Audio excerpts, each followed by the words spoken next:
from Click and Turn here again for another trip through my lathe cave. So this week, I know last week I said that perhaps I'd be looking at Christmassy type stuff as we're soon approaching Christmas markets. I know, dread the thought.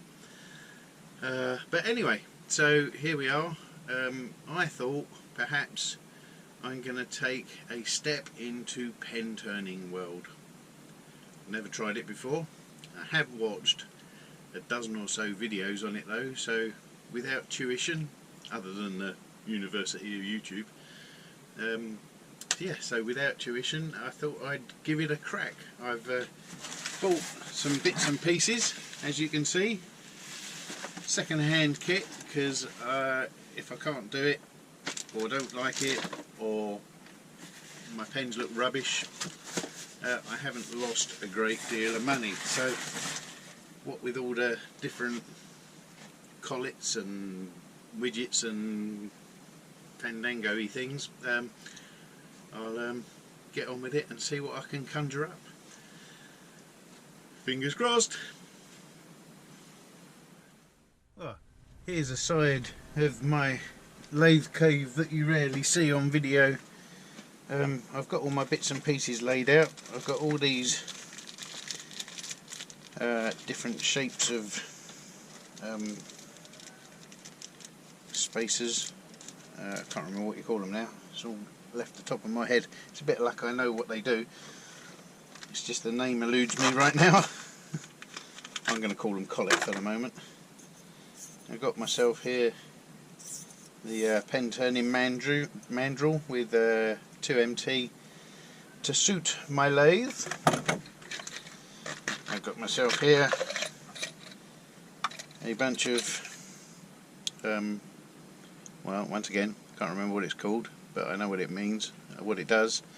It's for cutting down the ends to get flush with the brass tube inside the wood or the acrylic. So I've got an assortment of different ones of those, but that's a 7mm one.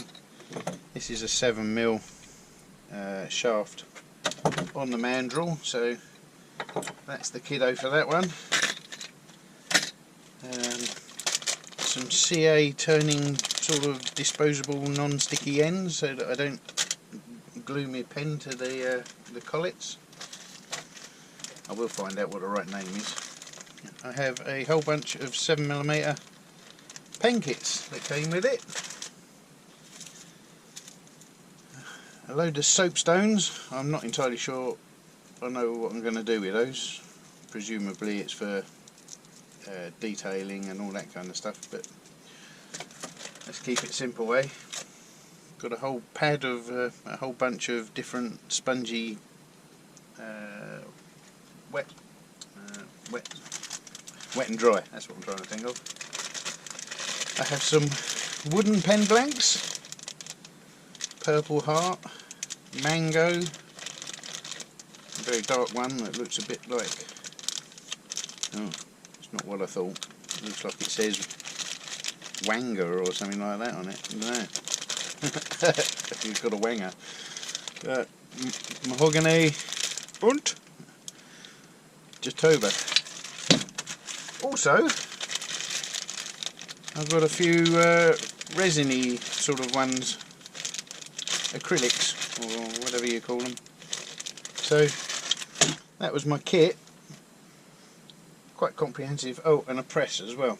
It's like a homemade, well, I don't suppose it's homemade, it's like all the bits and pieces bolted to a bit of wood. But that looks like it's going to be useful. Anyway, that's my kit. I better get to it. Well, I've already discovered one thing people don't talk about on YouTube videos is sizing the spacers. My understanding is that you have a spacer to fit the end one. My assumption is that the spacer just needs to be marginally smaller than the outside diameter of the bit that you're turning up to, because you obviously need a thickness of wood to butt up against that bit. So that's fine. think I understand that much. So that would be one end. Obviously it's the same for the other. But it's also my understanding that most of the pen kits have different sorts of spacers as well. So there's another spacer that's for the other end, the blunt end,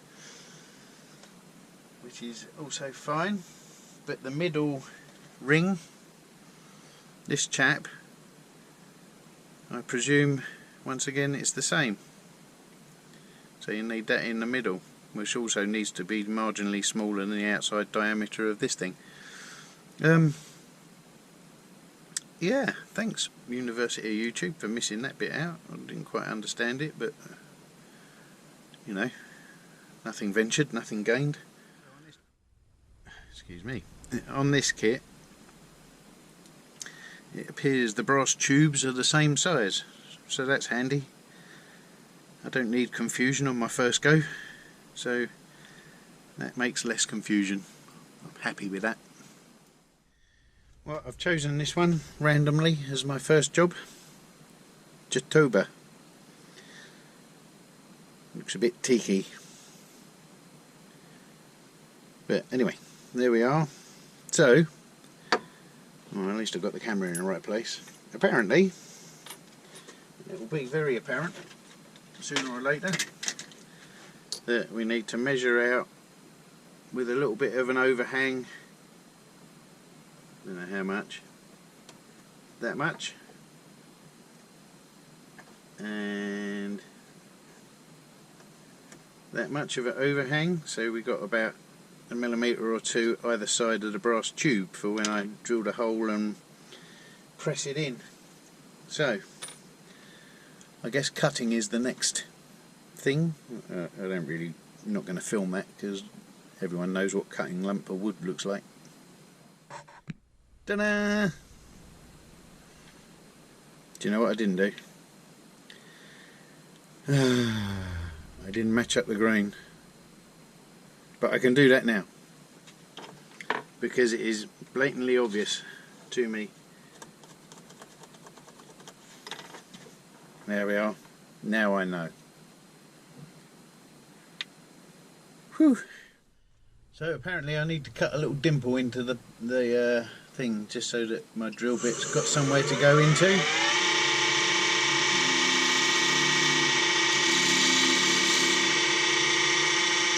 Probably a bit too much of a dimple, but looks alright to me. Anyway, there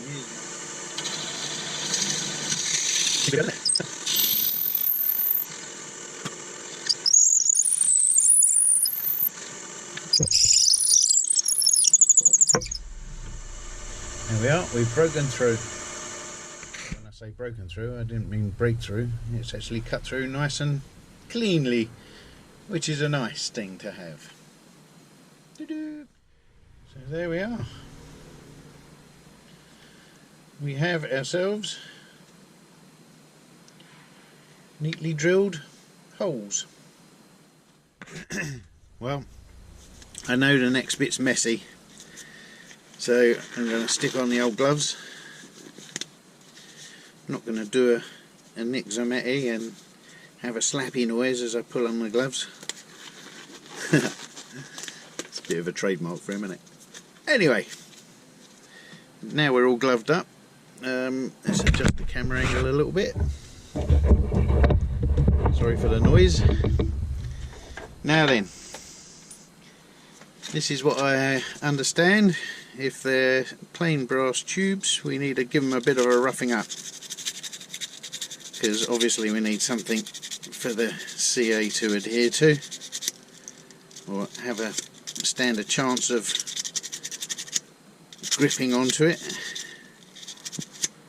With any form of gluing, keying up is a good thing to do.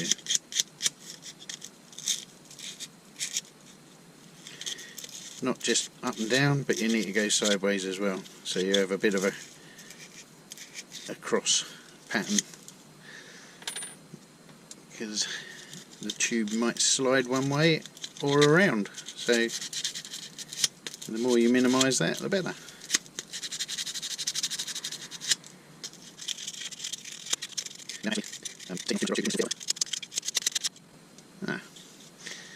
Awesome. Here we go. Here's the messy bit.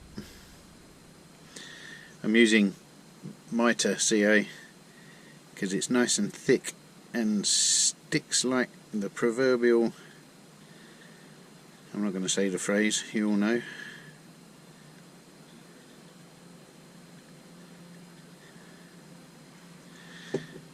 Okay, so there's plenty on there, and we're going to wiggle it in, rotate it around a bit as well, and do our very best not to get any down the hole of the tube.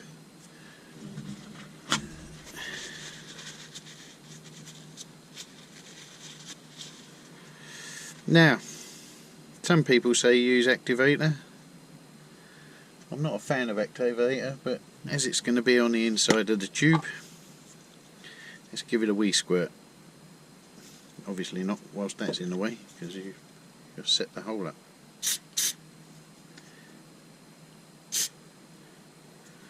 Right, that's one.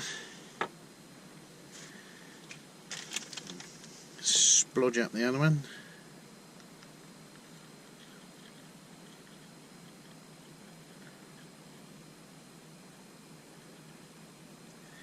Oh no, I glued my glove to it.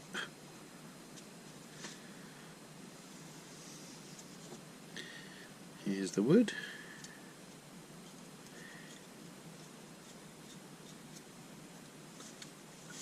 Get it in there before it goes off.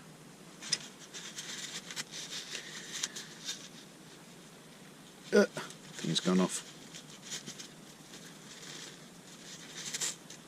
Oh! Anyway, glad I wore a glove.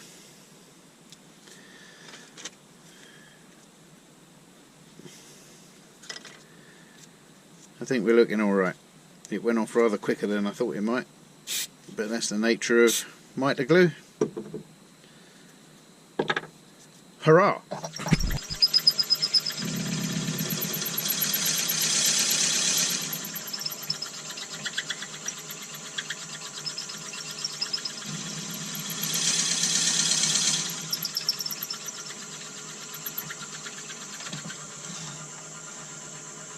Long way to go.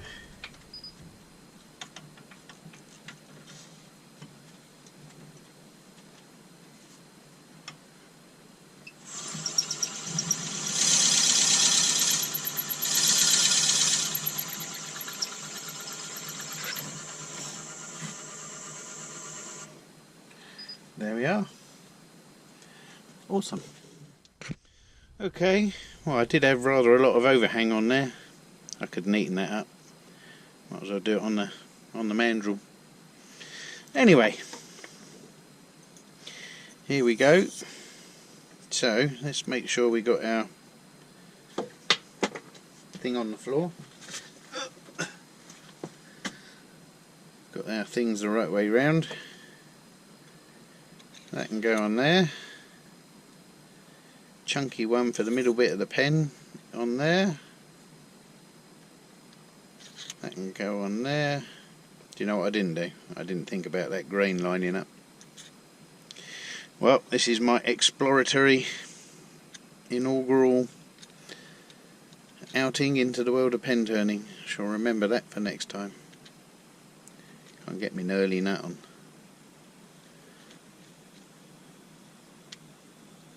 Don't suppose it really matters that you line up those marks. Tighten it up.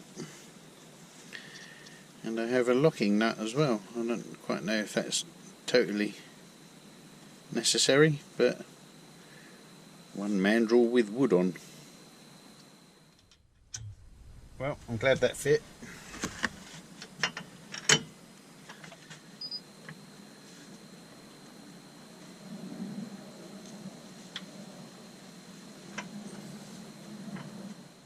Well, I've lined up my my carbide tool centrally with a mandrel, and well, here we go. Woo!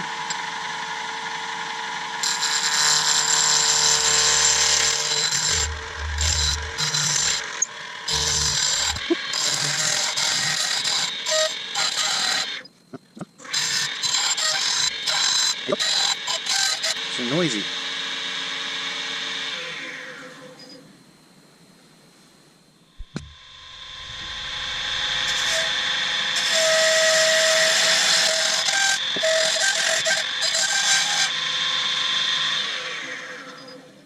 I feel a bit more comfortable with a round carbide than a square one.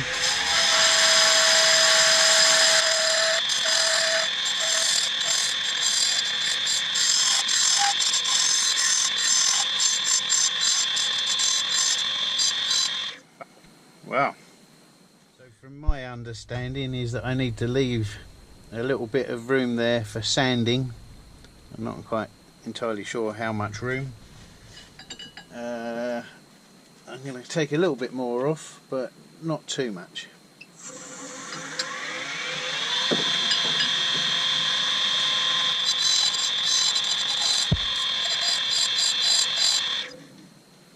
Nice. I'm going to start at 120. I'm going to turn the speed down a little bit.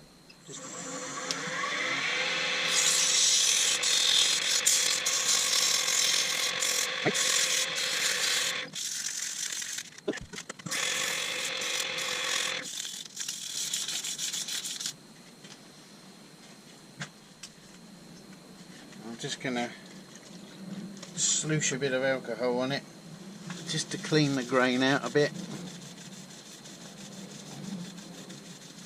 I've blown it out with the airline as well.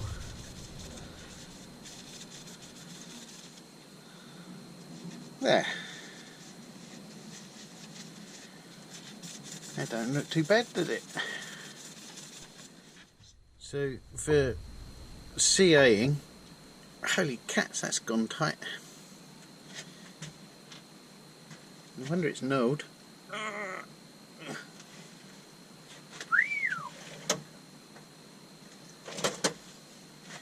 Out comes the Mark 1 pliers.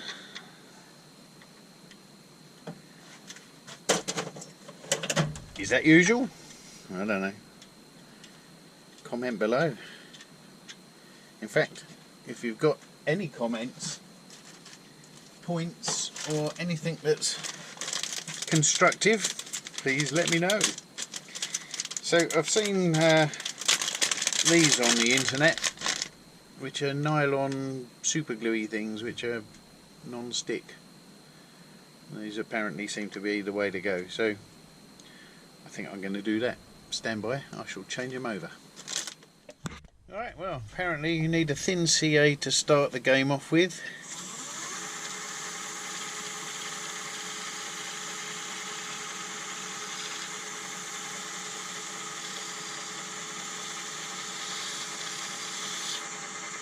I've never done this before, so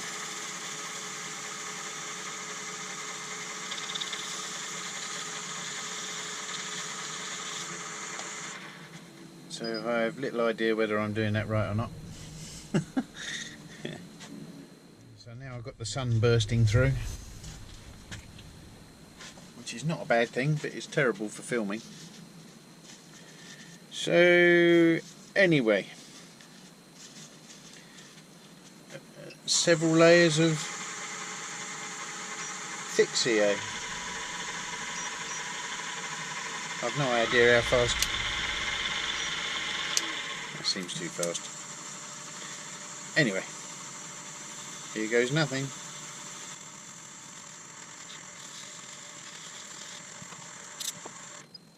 Well, I'm going to put a few layers on and we'll see how that goes. Ah, here we are. Several layers of CA later. Feels weird. Feels almost rubbery. Right, I guess we better do some sanding back.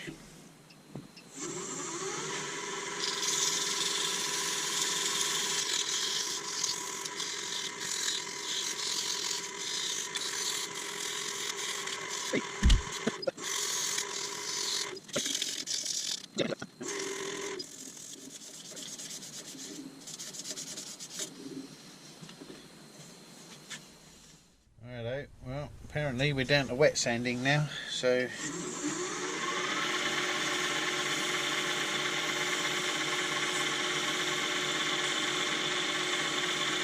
There we go.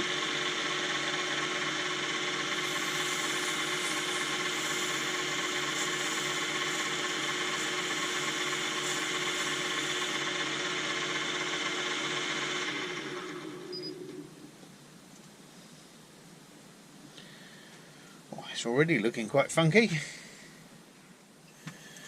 Okay, well, no point you watching all of this, so I'm going to go down to several thousand. See what I mean? Well, there we are. We're down to what was that? 8,000.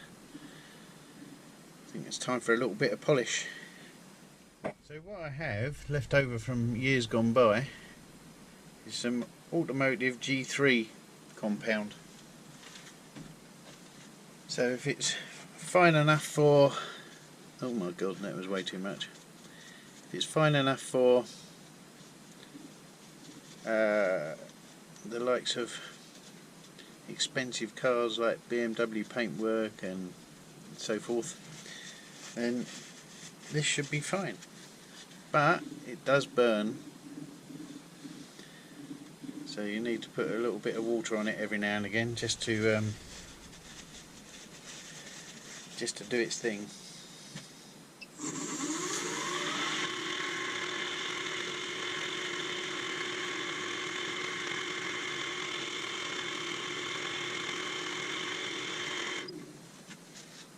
High gloss. Well, it's not too bad. There's a couple of sanding marks that I can see, but I know what I'm looking for next time I do one. Awesome. Let's take it off the mandrel, if I can. I really think I've got a bendy mandrel. It is a bit bendy, isn't it?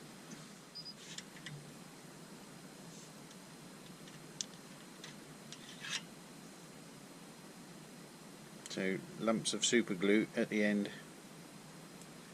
which I presume I just sandpaper off.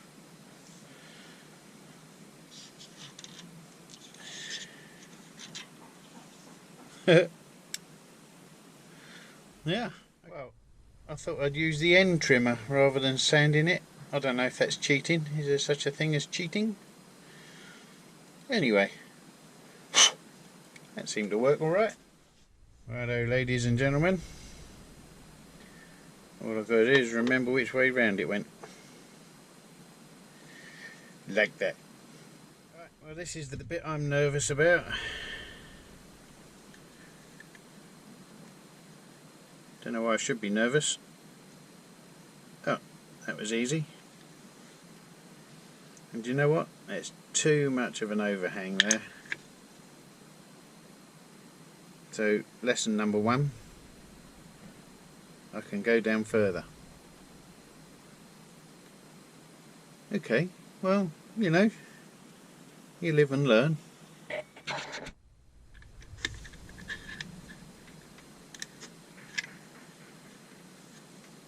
And it doesn't look like much bother to push that top in. Here comes the gearbox, or whatever you call it.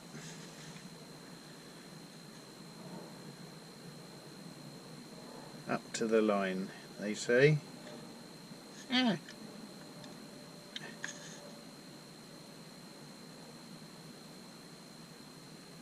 I'm up to the line.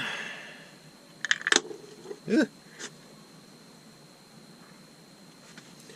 So, presumably, all that's left is this bad boy to go on here. And then